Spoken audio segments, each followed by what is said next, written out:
அடுத்து இபாதத்திலே ஆர்வமாகுதல். இன்று இந்த சமூகம் போராடுகிறது. அதை பார்க்கும் பொழுது ஆலிம்களுக்கு, மார்க்க அறிஞர்களுக்கு சந்தேகம் வருகிறது. இந்த போராட்டங்கள் எதற்கு? ஃபஜ்ருடைய தொழுகையை பள்ளியில் வந்து தொழாமல். அல்லாஹ்வுடைய தூதர் ஸல்லல்லாஹு அலைஹி வஸல்லம் சொன்னார்கள், முஹம்மதின் சமுதாயமே, வெற்றி வேண்டுமா உனக்கு? உலகத்தின் ஆட்சி அதிகாரங்கள் வேண்டுமா? அல்லாஹ்வின் பாதுகாப்பு வேண்டுமா?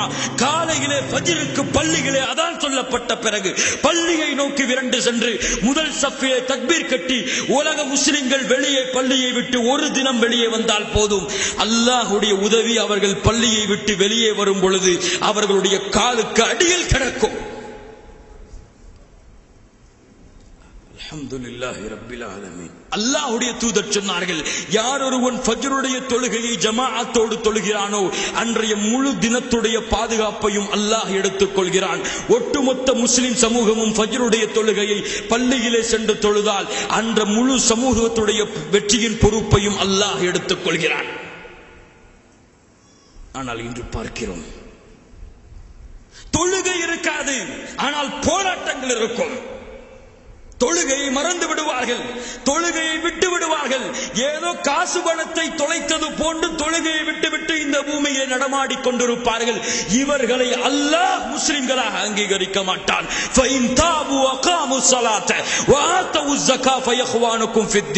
யார் தொழுகையை நிறைவேற்றி ஜகாத்தை கொடுத்து ஷிர்கில் இருந்து அல்லாஹ்விடத்திலே பாவ மன்னிப்பு கேட்டார்களோ அவர்கள்தான் உங்களுடைய மார்க்க சகோதரர்கள். அல்லாஹ்வுடைய தூதர் முஹம்மது ஸல்லல்லாஹு அலைஹி வஸல்லம் சொன்னார்கள், அல்லாஹுல்லதி பைனனா வ பைனஹும் அஸ்ஸலா ஃபமன் தரக்கஹா ஃபகத் கஃபர். ஒரு முஸ்லிமுக்கும் ஒரு காஃபிருக்கும் இருக்கக்கூடிய இடைவெளி தொழுகைதான். எவன் தொழுகையை விடுகிறானோ அவன் காஃபிராகி விடுகிறான், அல்லாஹ்வுடைய மார்க்கத்தை மறுத்து விடுகிறான். சஹாபாக்கள் சொல்லுகிறார்கள், எங்களுடைய காலத்திலே எதை விடுவதையும் நாங்கள் குஃப்ராக கருத மாட்டோம், தொழுகையை விடுவதை தவிர. மார்க்க அறிஞர்கள் சொல்லுகிறார்கள், இமாம் ஷாஃபி ரஹ்மத்துல்லாஹி அலைஹியுடைய ஃபத்வா, எவன் தொழுகையை விடுகிறானோ 3 நாட்கள் அவனுக்கு அவகாசம். 3 நாளிலும் அவன் தொழுகையை எடுத்துக் கொள்ளவில்லை என்றால் 3வது நாளுடைய இரவிலே அவன் முர்த்தத், மதம் மாறியவன் என்ற அடிப்படையிலே அவனுடைய தலையை நீங்கள் வெட்டிவிட வேண்டும்.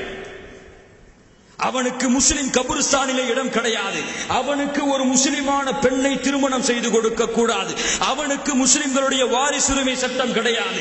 அவனை இறந்து விட்டால் குளிப்பாட்ட கூடாது. சாக்கு மூட்டைகளை கட்டி தொழுகையிலே குப்பையிலே எறிந்து விட வேண்டும்.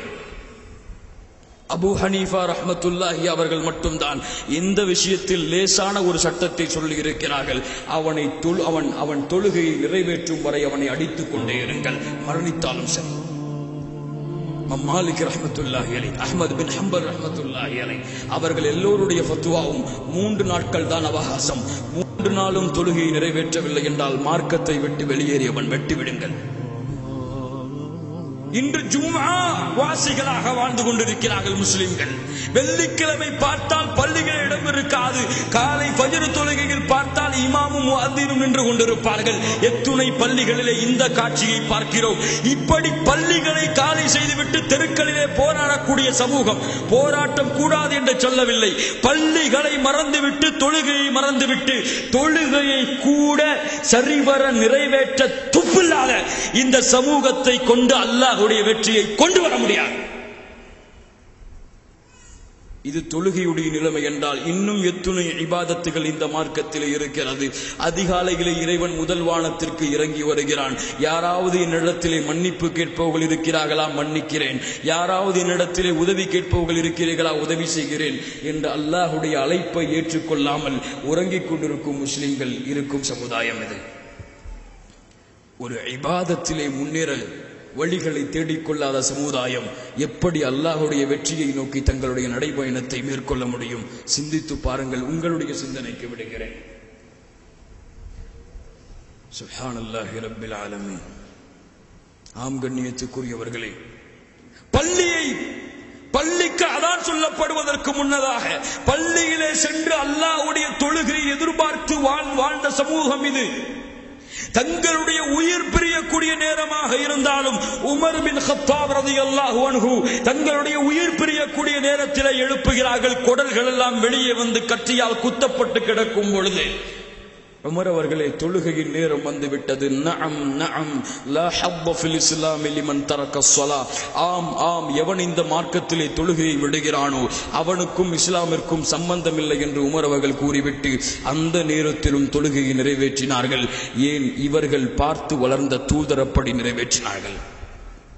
அல்லாஹ்வுடைய தூதர் முஹம்மது ஸல்லல்லாஹு அலைஹி வஸல்லம் முடியவில்லை, எழுவதற்கு நோயுற்று இருக்கிறார்கள்.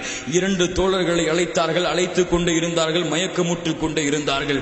கடைசியாக 2 தோழர்களையும் அழைத்து 2 தோழர்களுடைய தோல் மாட்டிலும் தன்னுடைய கைகளை போட்டவாறு கால்களை பூமியில் தரதரவன இழுத்து அல்லாஹ்வுடைய தூதர் ஸல்லல்லாஹு அலைஹி வஸல்லம் ஜமாஅத்துடைய தொழுகையை நிறைவேற்றி வந்ததை உங்கள் வரலாறுகளில் நீங்கள் பார்க்கலாம்.